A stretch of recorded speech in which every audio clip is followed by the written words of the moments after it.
প্রশ্ন ক ক চট্টগ্রামের বাসিন্দা, সে খকে ঢাকায় প্রহার করে আহত করবে। খ কয়ের বিরুদ্ধে ক্ষতিপূরণের মামলা কোথায় দায়ের করবে? আইনের ধারাসহ বিস্তারিত আলোচনা করুন। খ করিম চট্টগ্রামে বসবাসরত অবস্থায় রহিমের বিরুদ্ধে ঢাকায় মানহানিকর বক্তব্য প্রচার করে। রহিম করিমের বিরুদ্ধে ক্ষতিপূরণের মামলা করতে ইচ্ছুক। মামলা দায়ের স্থান উল্লেখপূর্বক আলোচনা করুন। এই ধরনের উক্তি খবরের কাগজের মাধ্যমে সারা দেশে প্রচার করা হলে আপনার উত্তর কী হবে?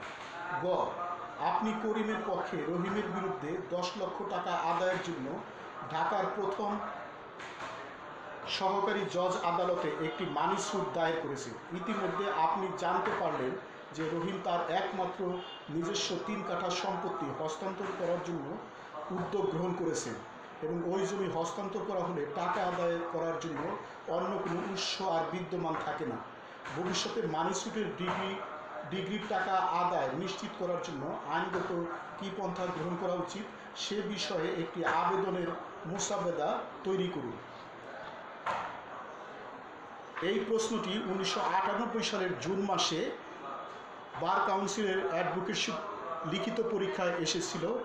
আমরা এখন মকদ্দমাটি মোসাবেদা করব। দেওয়ানি কার্যবিধি 38 আদেশের 5 নিয়ম অনুযায়ী সম্পত্তি ক্রোকের আবেদন মোসাবেদা। জেলা ঢাকা, মোকাম বিজ্ঞ, প্রথম সাব জজ আদালত ঢাকা, সূত্র মানি স্যুট নাম্বার ... /98।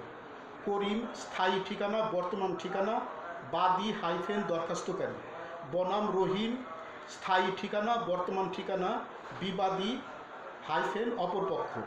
বিষয় দেওয়ানি কার্যবিধি 38 আদেশের 5 নিয়ম অনুযায়ী সম্পত্তি ক্রোকের আবেদন। দরখাস্তকারী - বাদী পক্ষে যথাবিহিত সম্মান প্রদর্শনপূর্বক সবিনয় নিবেদন এই যে এক বাদী 10 লক্ষ টাকা আদায়ের জন্য বিবাদীর বিরুদ্ধে অত্র আদালতে একটি মানি স্যুট দায়ের করেছেন যা বর্তমানে বিচারাধীন আছে বটে। 2 মানি মকদ্দমাটি বিচারাধীন থাকা অবস্থায় বাদী বিশ্বস্ত সূত্রে জানতে পেরেছেন যে বিবাদী তার একমাত্র নিজস্ব 3 কাঠা সম্পত্তি হস্তান্তর করার জন্য উদ্যোগ গ্রহণ করেছেন। 3 বাদী বিশ্বস্ত সূত্রে আরও জানতে পেরেছেন যে বিবাদী উক্ত 3 কাঠা সম্পত্তি ছাড়া আর কোনো স্থাবর অস্থাবর সম্পত্তি না থাকায় জমিটি হস্তান্তর করা হলে বাদী বিবাদীর কাছ থেকে টাকা আর আদায় করতে পারবেন না। 4 বিবাদী তার বিরুদ্ধে ডিক্রি জারি হওয়ার সম্ভাবনা রয়েছে বিধায় বিভিন্ন তাল বাহানা ও ফন্দি ফিকিরের আশ্রয় নিয়ে তার একমাত্র সম্পদ 3 কাঠা জমি হস্তান্তর করার উদ্যোগ নিয়েছেন যাতে বাদী মানি মকদ্দমার ডিগ্রিপ্রাপ্ত অর্থ আদায় করার কোনো সুযোগ না পান। 5 যেহেতু বিবাদী উক্ত সম্পত্তি হস্তান্তর করলে মানি মকদ্দমার ডিগ্রির টাকা আদায় অনিশ্চিত হয়ে যাবে এবং বাদী আর্থিকভাবে অপূরণীয় ক্ষতির সম্মুখীন হবেন, সে কারণে মানি স্যুটের রায় ঘোষণা না হওয়া পর্যন্ত বিবাদীর একমাত্র সম্পত্তি ক্রোক করার আদেশ দেওয়া একান্ত আবশ্যক। নচেত বাদীর অপূরণীয় ক্ষতি হইবে। অতএব বিজ্ঞ হুজুর আদালতে বিনীত প্রার্থনা এই যে উপরোক্ত অবস্থা ও কারণাধীনে ন্যায় বিচারের স্বার্থে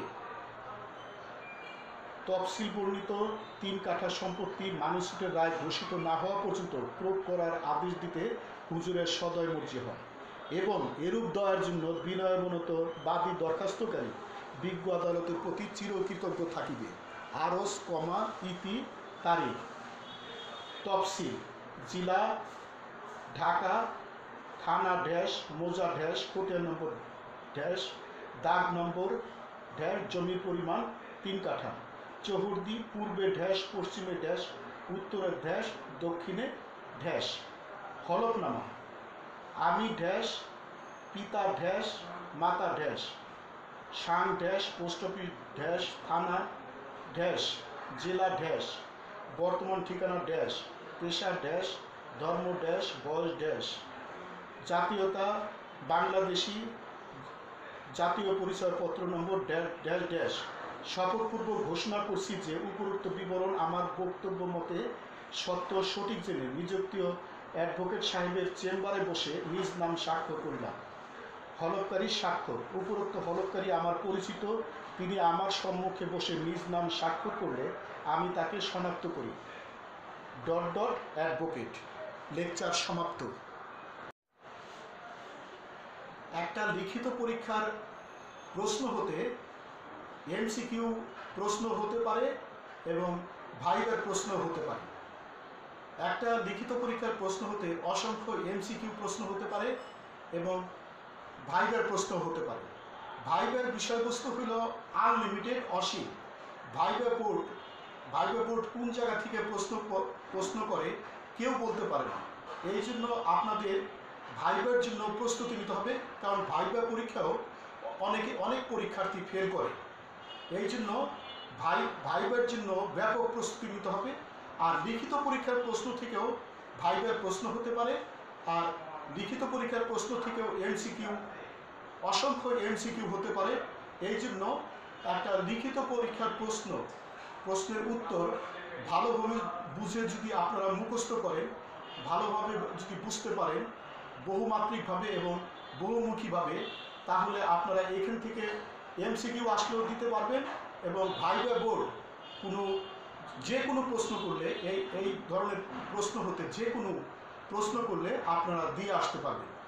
আপনারা ভাইবাও পাস করবেন, আপনারা এমসিকিউ পরীক্ষাও পাস করবেন। লেকচার সমাপ্ত।